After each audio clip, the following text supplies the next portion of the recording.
Seigneur. Les Chaouïas, leur étonnante dignité face à tout ce qui leur arrive, l'extrême dénuement, la faim et la soif quotidienne, la souffrance physique, la guerre, c'est mille et une choses sur lesquelles on ne peut pas peser. Inch'Allah. Nous tournons volontiers en dérision cette exclamation que notre suffisance occidentale interprète comme l'expression d'un fatalisme paresseux. En réalité, c'est la plupart du temps la sagesse et la confiance qui l'inspirent. Au lieu de s'épuiser à vouloir changer le cours des choses, avoir l'humble intelligence de s'y adapter, en toute lucidité. Voilà comment, malgré les puissances et dominations romaines, arabes, ottomanes ou françaises, les Chaouïas ont su traverser, seigneurs des Aurès, les siècles et les générations. Nul doute que le triste Ephélène et le sanguinaire Géia ne seront plus qu'un lointain et bien mauvais souvenir, que les Chaouïas habiteront toujours avec la même vaillance leur pauvre mais si riche territoire. Inch'Allah. Les enfants eux-mêmes ont hérité de cette fierté merveilleuse. Non seulement ils ne se plaignent jamais et ne revendiquent rien, mais ce sont eux qui s'ingénuent à me faire des cadeaux, comme par exemple ces œufs qu'ils m'apportaient les premiers temps à l'école, avec leur sourire radieux. Il a fallu user de beaucoup de diplomatie pour les faire renoncer à cette ruineuse générosité sans trop les vexer. C'est qu'ils se seraient sentis déshonorés d'arriver les mains vides. À de rares exceptions près, ils nous traitent, de même que leurs parents, comme des hôtes de passage, qui leur font l'honneur de séjourner chez eux.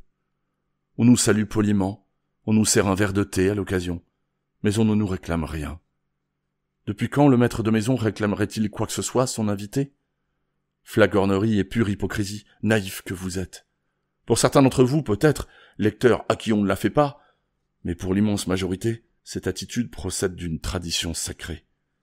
C'est aussi une manière infiniment digne et ferme de nous faire savoir qu'ils sont chez eux, et on tente bien y rester, tandis qu'il nous faudra partir un jour. Inch'Allah. Aujourd'hui, on a vu s'épanouir au-dessus du regroupement une immense banderole, proclamant la trêve unilatérale décidée par le grand Charles. L'annonce est écrite en français et en arabe, pour être lue et comprise par le plus grand nombre, c'est-à-dire au mieux une petite dizaine de personnes. N'importe, les langues s'agitent, et mes petits arrivent dans un état d'intense excitation. « Qu'est-ce qu'il est écrit, Capral ?» me demande, brûlant d'inquiétude le plus politisé. Je tente une explication de texte, mais comment faire comprendre trêve unilatérale ? À tout hasard, je propose. Ça veut dire c'est fini la guerre. Oui, c'est vrai, c'est ça qui est écrit, confirme mon meilleur lecteur. Je pense alors que mon troupeau est rassuré à l'annonce de cette presque paix. Pas du tout. Bien au contraire. Tremblant au bord des larmes, le premier me hurle. Et la terre alors? La terre? Elle est à qui la terre? Et je m'entends répondre instinctivement. Mais à tout le monde, bien sûr. La terre est à tout le monde. Ça fait très citoyen du monde, cette formule. Très grande âme rousseauiste ou voltairienne. Mais ça ne convient vraiment pas à la situation. Imaginez, lecteur, aux idées larges mais quand même, qu'un Chinois ou un Papou vienne planter son drapeau et ses barbelés dans votre carré de choux, et vous explique en souriant que cette terre est à tout le monde. C'est à peu près ce que je viens de faire.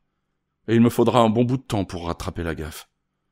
Encore beau que mes petits m'aiment bien. Leurs parents et grands-parents aussi, d'ailleurs, qui commencent à percevoir les signes avant-coureurs de la fin de leur cauchemar. Personne ne sait encore ce que sera l'après-guerre, mais on sait qu'il y aura un après-guerre. Et on se met tout doucement à le préparer, et à s'y préparer. Il y a même des projets de construction, d'agrandissement. Le chef de poste me dit un jour, « On envisage de construire une grande école, une vraie, qui regrouperait tous les enfants du secteur.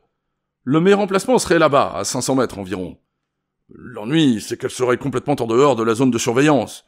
Donc, on ne peut exécuter le projet que si vous consentiez à prendre le risque, qui n'est pas nul.